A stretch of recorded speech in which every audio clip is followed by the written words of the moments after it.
All right, guys, welcome back. Now, this is a topic that I know I'm going to try to tread lightly because it could get very, very, very bad very fast. But it's something I wanted to talk about back when it first started, like making waves all over the internet, and now it's kind of, it's kind of died out a bit. But there is an update, so I really wanted to address this today, and that is the matter of this Detroit rapper who is suing Lyft for not being able to accommodate her body, apparently.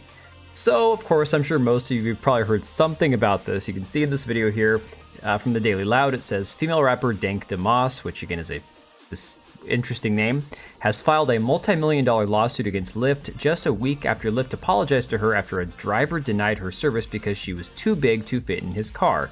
And of course, you can see the video here talking about how Lyft says, "We're disheartened to look at this driver's unacceptable behavior. Please DM us at your earliest convenience for additional support. We'd like to address this as soon as possible." Now, again, I'm not sure exactly what sort of failsafe is in place for drivers of Uber or of Lyft. I don't know how, again, you mediate these situations. Obviously, Dank is going after Lyft because they've got the big bucks, right? She wants to sue them because of the fact that she feels she's been a victim due to their driver saying, "Yo, I can't fit you in my car without causing serious damage." Now, I want you to keep in mind, this is not a simple matter of discrimination. This was a very large woman, right? You can see that we're going to go through some pictures. Like I said, I do apologize, guys. This is not even meaning to make fun of her specifically. This is just one of these things where I just want to address some of these claims and all that. And of course, you can see right here from Drama Alert, it says the rapper's so fat that she had to have a couch brought in for her Breakfast Club interview because she couldn't fit in a normal chair. She's the same rapper suing Lyft for being denied a ride. I'm going to play the first 30 seconds or so of this. This is when she was on the Breakfast Club with Charlemagne the God. Nice to meet you. Hi, how are you? Stormy, how you doing? Hey, Ken. How you, brother? You good? Nice to meet you, Ken. Got it. Yep. This the only seat y'all got? What you want? What you need? There's one more. A bigger chair or something? Cause she already little. We had That's what I'm talking about. Good. This is accommodation. There you go. Now, I'm not even going to get into what the IQ of this woman, but saying this is accommodation when she needs an entire couch, essentially, for her body. You walked in and, you said the chair was too small, so we had to bring the part of the sectional for you to sit in. And you said something. You said, now this is what I'm talking about, accommodations, right? Yes. But we live in a world that's not always going to be able to accommodate people that are But we plus should, size. though. We should because... And I'm going to stop that right there because, again, this is just more brain rot, but we should. The world isn't always going to accommodate people, and her response is, but we should. Barrington here on Twitter says, again, there's no greater delusion than the delusion of the obese black woman. And again, Barrington is a black man, so I think he has the right to address this. My body right now, is like my mind don't know that I'm this big. My mind does not know that I'm this big. So I be feeling like I could do everything. So when I walk in the gym, I feel like I'm fit. Or like... Oh, God. Sorry, guys, I need a minute.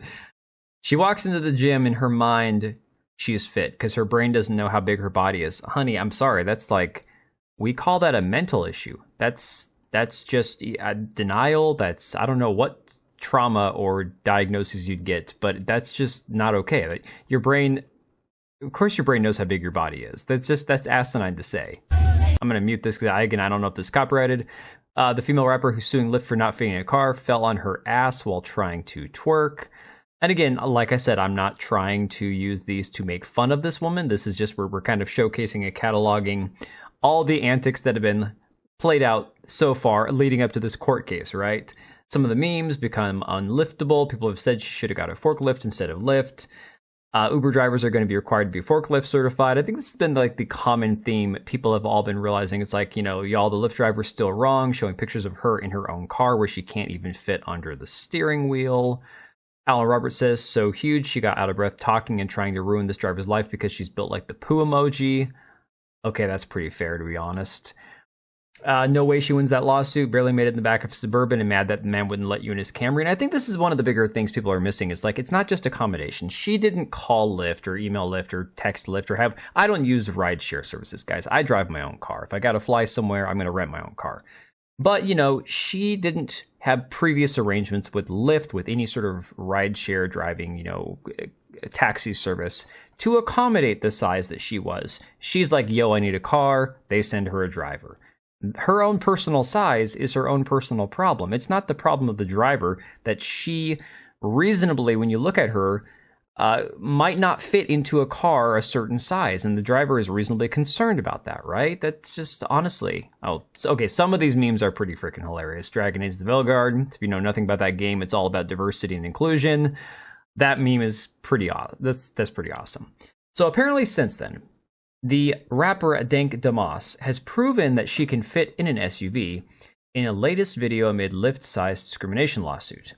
I don't know where this article originated from. This is on MSN. This says, Dejua Blanding, who is known by her stage name Dank Demoss, recently made headlines when she filed a lawsuit against Lyft after a driver denied her a ride, citing concerns about her size and the car's capacity. However, sorry about that flashing, guys. The Detroit-based rapper is again making waves with her latest video on Instagram. The clip shared on February 15th, 2025 with the 24th and Lapeer car dealership showing her getting inside an SUV with ease.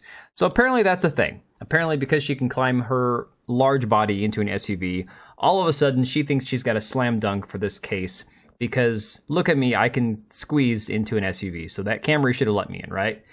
It's even better. From Sportskita, it says, I want a man now. Dank Demoss explains why she is no longer gay on the Baller Alert show. Okay, this is just getting better. Dank Demoss recently created headlines after claiming she's not gay anymore. She's not gay no more. According to Free Press Journal, Dank has pursued a successful career as a rapper and influencer over the years and has released many singles such as Trouble and Grind Like Me. Okay. While appearing on the Baller Alert show on February 25th, Dank confirmed that she is single and that it's not easy for her to like someone. Notably, Demoss was asked if she likes guys or girls, and she responded by saying, I like me. I used to like girls. I used to be gay, but I'm not no more. Dank Demoss was also questioned on the circumstances that led to such a big change. She replied by saying, I'm not interested in it no more. You know, like, I'm not really attracted. Well, I am, but the most I do is have sex with a woman. Oh boy. The host then asked Demoss whether she would like to retract the words she said during the interview. In response, she said, that's the most I'll do, but I wouldn't like have a full-blown relationship with him no more. It'd be sweet, like cute. Oh, hey, you look cute. What are we doing? Dank said that a one-night stand was possible, or she would stay friends, adding she does not want any girlfriends. She ended by saying, I don't want to be girlfriends, I want a man. Well, okay, honey, good luck. I feel like this is a bit of that Gorlock situation all over again. But it now gets to like the culmination of all things, the way all things do online. And yes, if you're reading that headline, this is not a joke. Apparently, this is real. From according to hiphop.com. Dank Demoss, the plus-size rapper who is suing Lyft, starts controversial OF page. You heard that right. You may or may not be familiar with the name Dank Demoss. For those tardy to the party, the upcoming artist gained notoriety after bringing a controversial lawsuit to the rideshare service Lyft. With Demoss's name still hot in these streets, she is making an effort to capitalize on her newfound notoriety. On February 28th, the Detroit artist teased a look at her new OF page, and to say that she is bearing all in the previews of her adult-only social media account. However, despite her beaming with confidence, some people were quick to shut down her own journey. This should have come with a warning, one fan wrote on Instagram. Oh my god, y'all, I just screamed out loud. Another user wrote, for everything holy, please no, another person said. And of course, the Detroit artist went viral after she brought a lawsuit against Lyft, yada, yada, yada, yada. Guys, I don't understand why this is ultimately the way things all go. And you can see in this video here from Community Notes and Violations after losing her lawsuit against Lyft. Now, I'm not sure about this because I didn't hear that her lawsuit has been thrown out or lost. Nothing I saw online said so. I think the lawsuit is still ongoing. She claims she's generating millions through OF. Said that because of the lawsuit, she has gained enough attention to make hundreds of thousands of dollars selling explicit content to her fans. Oh boy. Now it's shocking to me, first of all, that she had fans to begin with. That's okay. I can't even watch anymore. I'm so sorry, guys. I can't watch any more of this. I'm so sorry. It's shocking to me that she had fans to begin with. But going beyond that, people that would be interested in this kind of content from her, this goes beyond just a size thing, right? This isn't just about size or like shaming people for being overweight or whatever. There's something truly disgusting and morbid about this, that this is ultimately the way this all goes. And to be honest, I feel like this is the way it was always going to go. I feel like this was always the intent, was to create some sort of controversy, get a lawsuit, you know, get a whole bunch of, you know, eyes on her on social media, and here is the inevitable next step, right? And it's just disgusting. It's disgusting even when people who are normal, healthy sizes do it. It's even worse when somebody who has obviously either mentally ill or delusional to the point where she thinks that she's healthy when she walks into a gym despite her body saying otherwise starts doing this. So again, obviously people are roasting this, they're making fun of it, but for me personally, I'm just so disgusted and grossed out by the entire thing. I'm like, okay, well, I didn't talk about it at the time, but now that we have this update, I felt like it's worth mentioning to you guys. So if any of you thought that this is the way this was inevitably going to go, it did. Unfortunately, here we are, and that's the long and the short of it. So leave a comment down below, guys. Let me know what you think about all this just disgusting degeneracy, and I will catch you guys on the next one. All right, and if you made it this far, thank you so much for watching the video. Thank you for being here. I do have 2 channels, Minimal Effort Podcast, as well as my gaming channel. I do have a Twitch and Kick for my gaming channel. We do live streams over there occasionally, maybe once a week. And then if you are in the market for a new PC, make sure to check out Meta PCs. Click the link I have down below. Use code TBO at checkout for a special discount. Thanks again for watching, and I'll see you next time.